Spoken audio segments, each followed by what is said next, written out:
Okay, picture this. Orlando, Florida. It's June 30th, 2025. The air's sticky, stadium's absolutely packed, just buzzing. You're there, right? Settled in your seat, expecting, another big game at the FIFA Club World Cup. And then, boom, something happens. Pure sporting drama. Totally unexpected. It just flips everything you thought you knew about football on its head. So today, we're diving deep into that match. A game that completely ripped up the rulebook, defied, well, all the expectations. We're talking a massive upset, smack bang in the middle of the 2025 FIFA Club World Cup. You had this European giant, Manchester City, getting taken down, really taken down, in a 7-goal thriller. By who? Al-Hilal, this ambitious team from Saudi Arabia. And for you, our mission here isn't just about the crazy scoreline. We want to unpack how this happened, really get into the nuts and bolts of this underdog story. We'll walk you through the key moments, the raw emotion, on the pitch, off the pitch, and crucially, what does a result like this actually mean for football globally? So yeah, buckle up. This is one heck of a ride. Yeah, and what's really interesting right from the get-go is the stage itself. This wasn't your old Club World Cup, the sort of small, almost annual thing. Yeah. No, 2025 was totally revamped. Yeah. A huge shift. It became this massive quadrennial event, like the World Cup, 32 teams. 32. That's enormous. Exactly. And it was spread all across the U.S., 12 different cities, running from mid-June to mid-July. So this bigger stage, this grander ambition, it was already setting things up for something different, maybe something unpredictable. Absolutely. And the teams in this specific match, wow, talk about contrast. You had Manchester City. Come on. Yeah. Defending champs from 23. They rolled into this tournament looking, frankly, unstoppable. Their group stage, 13 goals in 3 games. They absolutely hammered Juventus 5-2. Scary form. Totally. Everyone just assumed they'd cruise through. Haaland, Foden, Bernardo Silva. Yeah. The usual suspects. Yeah. Ederson in goal, Diaz at the back. It felt like business as usual for City. Just pure dominance expected. Oh. And then you've got Al-Hilal. Okay, Asian champions, yes, but definitely the underdogs here. Their group stage was, let's say, more modest. They scraped a 1-1 draw with Real Madrid, which was impressive, but still. Still see it as the outsiders. Right. But here's the key thing, I think. Al-Hilal aren't just any underdog. They've got serious backing, from Saudi Arabia's public investment fund. That means ambition, yes, but also the cash to make it happen. And their coach, Simone Inzaghi, he wasn't just there for the sightseeing. Definitely not. No, he built a squad with real teeth. Yeah. Players like Marcos Leonardo, Malcolm, even guys with big European experience like Koulibaly and Ruben Neves, they were hungry. They were built to compete, not just participate. Okay, so the whistle blows in Orlando. Yeah. And the drama starts pretty much immediately. Just like everyone predicted, City grabbed the game by the scruff of the neck. Their usual rhythm, passing, control. Yeah. It's all there. And 9 minutes in, bang, Bernardo Silva scores. Bit of a deflection, but he puts it away. Looked like the script playing out, right? Exactly. Felt inevitable. Early stats showed it too. City had nearly 64% possession, loads of corners already. You're thinking, okay, here we go. Typical City performance. But, and this is the twist, Al-Hilal just running. They didn't crumble. Under all that pressure, they held firm. They didn't seem rattled at all. And then, 26th minute, Marcos Leonardo, great composure, clinical finish. Goal, 1-1. Wow. That must have changed the feeling in the stadium. Oh, completely. You could almost feel the momentum shift. It wasn't just an equalizer. It was like a statement, like, hey, we're here too. Yeah. Suddenly, everyone's paying attention. And yeah, halftime comes, it's 1-1, game on. What looked like a walkover was now a proper fight. And the second half. Oh, my goodness. It just went completely nuts. Only 6 minutes after the break, 51st minute, Al-Hilal take the lead. Malcolm, right. Yeah, Malcolm. A powerful strike. City fans just stunned. You could feel the shockwaves. The tension just cranked up like 10 notches. But City are champions for a reason. They don't just lie down. No way. Enter Erling Haaland. 64th minute, does what Haaland does. Pounces. 2-2. Predator. Pure instinct. Absolutely. And the game just became this frantic end-to-end battle. Like a seesaw. You felt one mistake, one bit of magic would decide it. And then the controversy. Oh, yeah. Right near the end of normal time. Yeah. A penalty shout for City waved away. And Pep Guardiola on the sideline, he was losing it. Visibly furious. Just screaming at the officials. You could just see the frustration boiling over. It was intense. So 2-2 it finishes after 90 minutes. Extra time.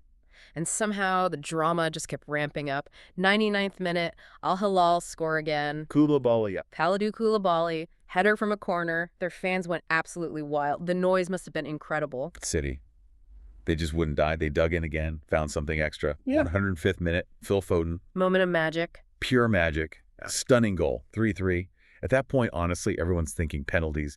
You're exhausted just watching it. The emotional swings were insane. Totally invested. But wait, Marcos Leonardo, the guy who got their first goal, he wasn't done. No way. 118th minute, like 2 minutes left before penalties.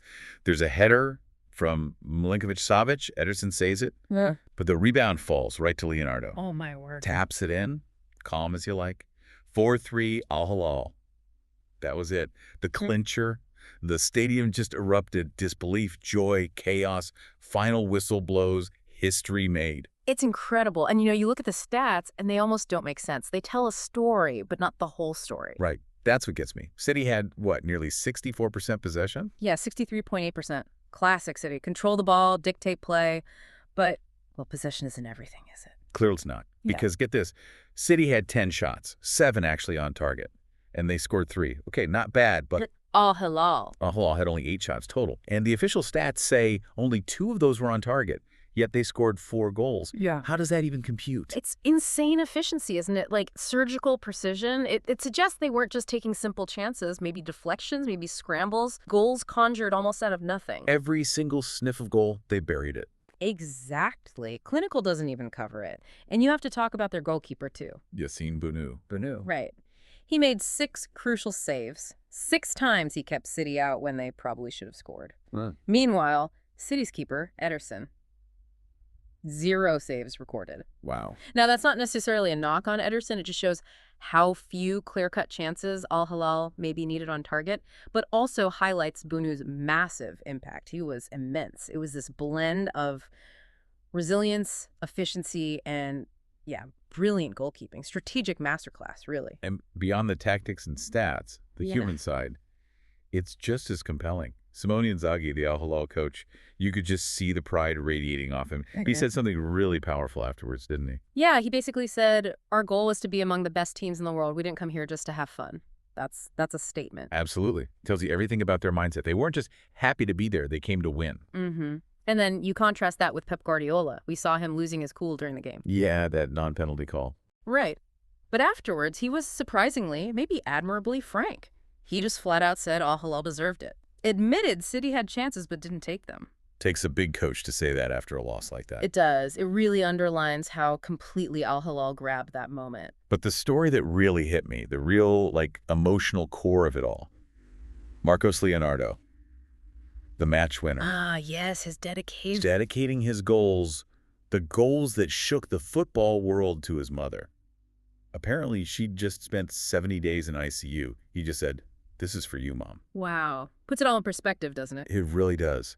Amidst all the money and the tactics and the pressure, there's that raw human element driving these players. It was quite moving, actually. And the fans, the reaction online, it captured that feeling of disbelief of something special happening, that tweet you mentioned. Al-Hilal had Bono and the Edge tonight. Exactly. Perfectly sums up that feeling of unexpected, almost magical brilliance.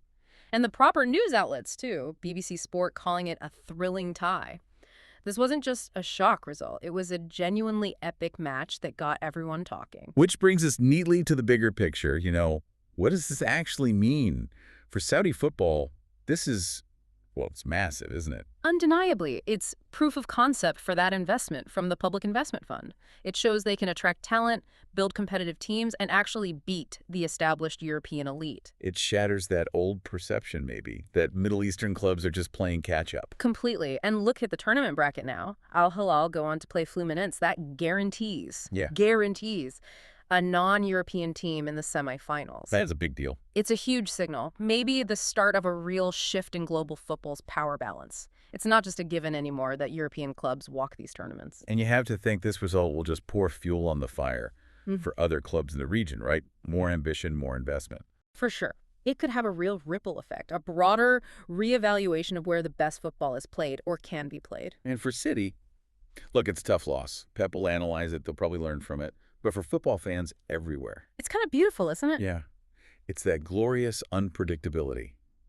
Proof that on the day, anything can happen.